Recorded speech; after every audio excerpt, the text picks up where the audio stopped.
কে কে ওখানে? সাহেব তোর পেছনে কি দেখ। কে? হ্যাঁ শিশা শিশা।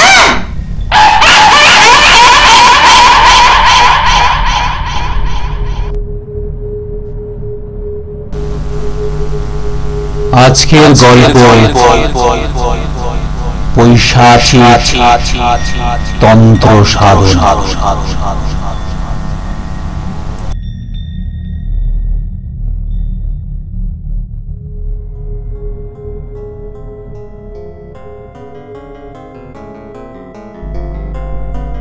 নিধি আর শ্যাম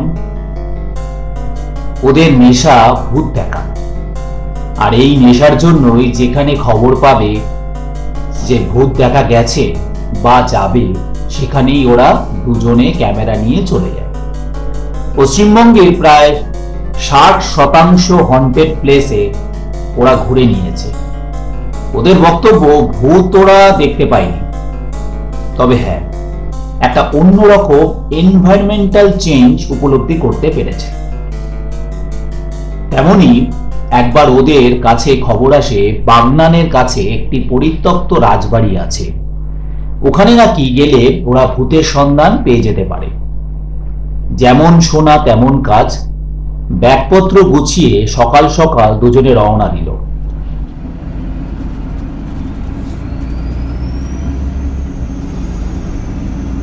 পথে যেতে যেতে একটু প্ল্যানও কষে নিল ওরা।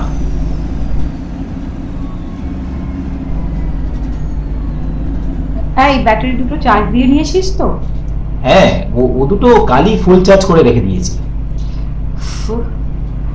উফ, বাস থেকে নেমে না একটু চা খেতে হবে, মাথাটা না বড্ড ধরেছে। ওষুধ দেবো, খাবি? না না, চা খেলেই ঠিক হয়ে যাবে।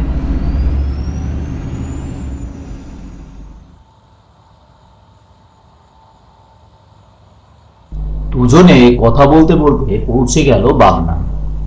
বাস থেকে নেমে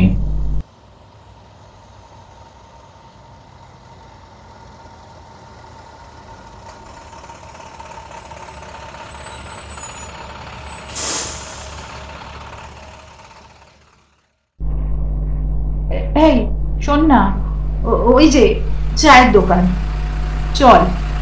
চল।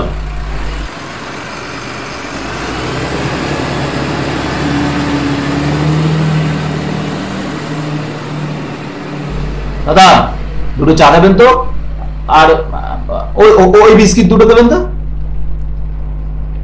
চা খেতে খেতে নিধি দোকানদারকে জিজ্ঞেস করলো,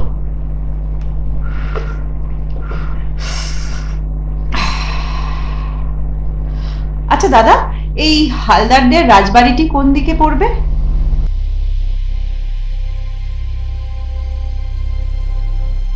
শুনে দোকানদার নিধির মুখের দিকে তাকালো। কেন, যাবেন নাকি ভাবছেন? হ্যাঁ ওই আর কি। যাবেন না, জায়গাটা ভালো না, আর অনেক বছর ধরে পড়ে আছে, কেউ থাকে না ওখানে। বাড়িটি হালদাররা বেচে দিতে চাইছে, কিন্তু বলে একটু চুপ করে গেলেন। কিন্তু কিন্তু কি বলুন দাদা? থাক না, শুনে কি করবেন? ওখানে গিয়ে আপনাদের ভালো হবে না, ফিরে যান, ওটা একটা অভিশপ্ত জমি।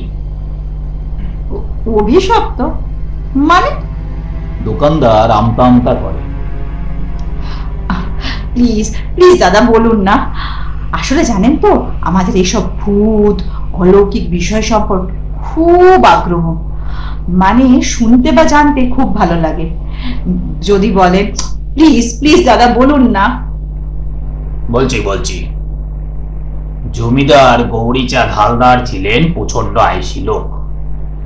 বাপ ঠাকুর দ্বারা যা জমিদারিতে উপার্জন করেছে তা প্রায় সবই লুটিয়েছে আয়েশ করে এই গৌরীচাঁদ। সারাক্ষণ মদ খেয়ে পড়ে থাকতেন। তবে এটা হয়েছে ওনার প্রথম বউ মরে যাবার পরে, তাই বাড়ির চাপে ওনাকে দ্বিতীয় বিবাহ করতে হয়। দ্বিতীয় বউ ছিল এক তন্ত্র সাধিকা।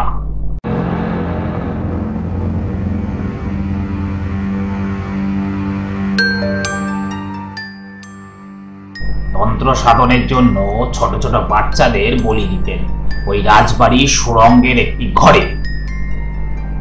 ও আচ্ছা, এইসব জমিদার বাবু জানতেন না? জানতেন, কিন্তু সেও কোনো জাদু বশে ওনার স্ত্রীর হাতে বশ ছিলেন। একদিন গ্রামের মানুষেরা জানতে পারে জমিদার গিন্নির কুকর্মের কথা। তারপর সবাই মিলে সুড়ঙ্গের ঘরটিতে জমিদার গিন্নিকে জ্যান্ত জ্বালিয়ে মেরে ফেলেন।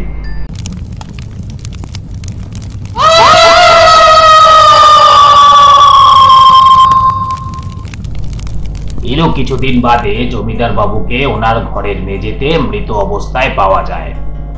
তার কয়েক বছর বাদে জমিদারের ভাগ্না আসে এই বাড়িটিতে। সেই সেখানে অশরীরের উপস্থিতির অনুভব করে।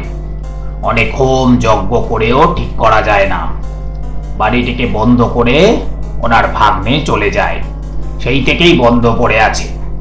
যেই কিনতে আসে তার কিছু না কিছু হয়েই যায়।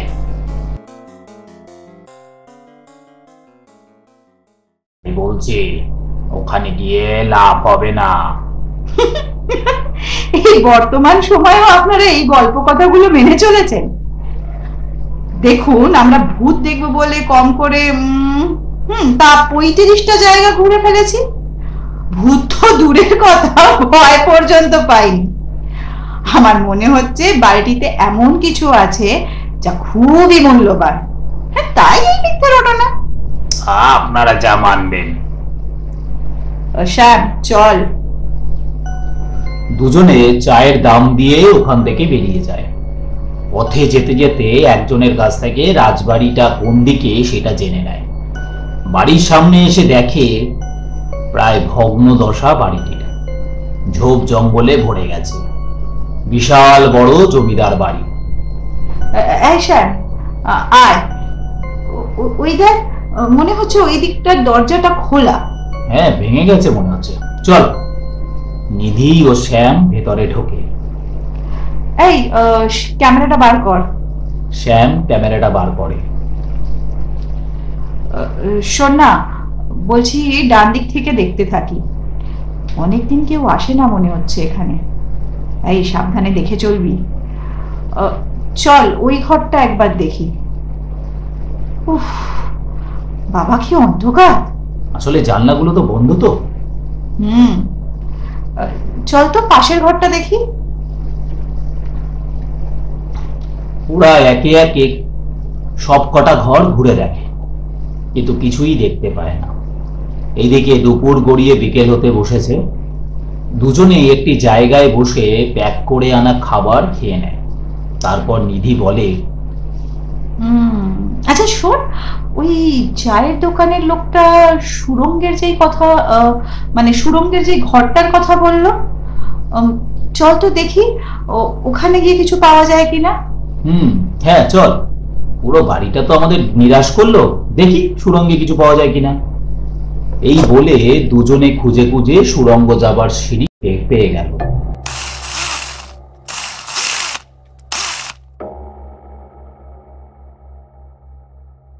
সিঁড়ি দিয়ে নিচে নেমে দেখে চারিধার অন্ধকার। রে বাপ রে বাপ, কি অন্ধকার। এই দাঁড়া দাঁড়া, টর্চটা বার করি। নিধি ব্যাগ থেকে টর্চটা বার করে চারিধার দেখে। হঠাৎ করে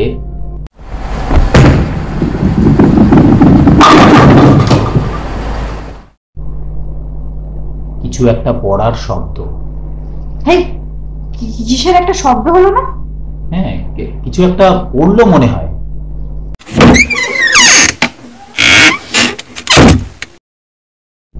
একটা দরজা খোলার শব্দে দুজনই ঘুরে তাকালো। নিধি টর্চ দিয়ে ভালো করে দেখে একটা দরজা হাফ খুলে গেছে। দুজনে আস্তে আস্তে ওই ঘরের মধ্যে ঢোকে। ঘরের মধ্যে গিয়ে দেখে চারিধারে পোড়া ছাই। হঠাৎ করে নিধি বলে, একটা পচা গন্ধ পাচ্ছিস? হ্যাঁ, আর আমার তো প্রচুর ঠান্ডা লাগছে রে। হ্যাঁ রে, আমারও ঠান্ডা লাগছে। এই বলতে বলতে দরজাটা সজোরে বন্ধ হয়ে গেল। দুজনে চমকে ওঠে। সারা ঘরে একটা ফিস ফিস করে কণ্ঠস্বর শোনা যায়। কে কে?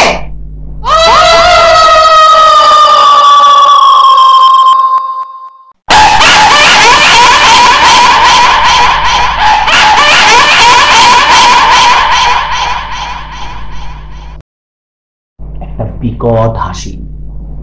তারপর নিধি দেখতে পায় শ্যামের পেছন থেকে একটা ছায়া আস্তে আস্তে বড় হচ্ছে। কে কে ওখানে? শ্যাম, তোর পেছনে দেখ। কে? শ্যাম! শ্যাম!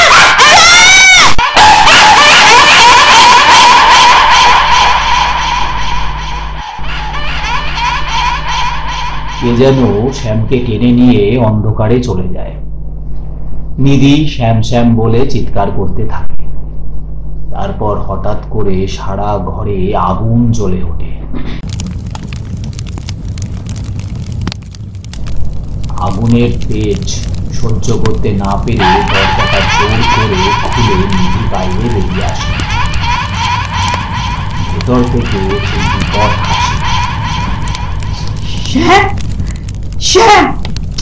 শ্যাম!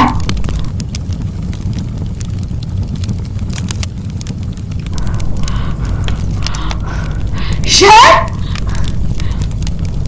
এবার নিধি দেখতে পায় ঘরের ভেতরে সম্পূর্ণ পোড়া একটি মহিলা দাঁড়িয়ে আছে।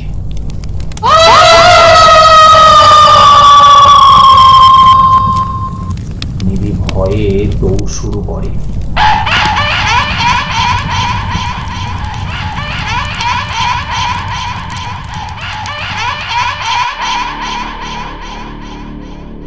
দৌড়ে সিঁড়ি দিয়ে উঠে একেবারে বাইরে এসে দাঁড়ায়।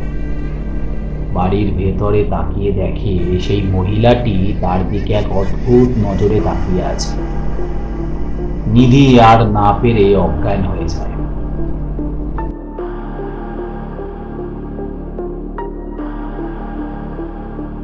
পরের দিন গ্রামের লোকেরা নিধিকে উদ্ধার করে। জ্ঞান ফিরলে আগের দিনের পুরো ঘটনাটা নিধি বলে। তবে শ্যামের আর কোনো খোঁজ পাওয়া যায় না। সেই ঘটনার পরে নিধি আর ভূত দেখার চেষ্টা করে না, আর ভাবে শ্যামের এই পরিণতির জন্য সেই দায়ী।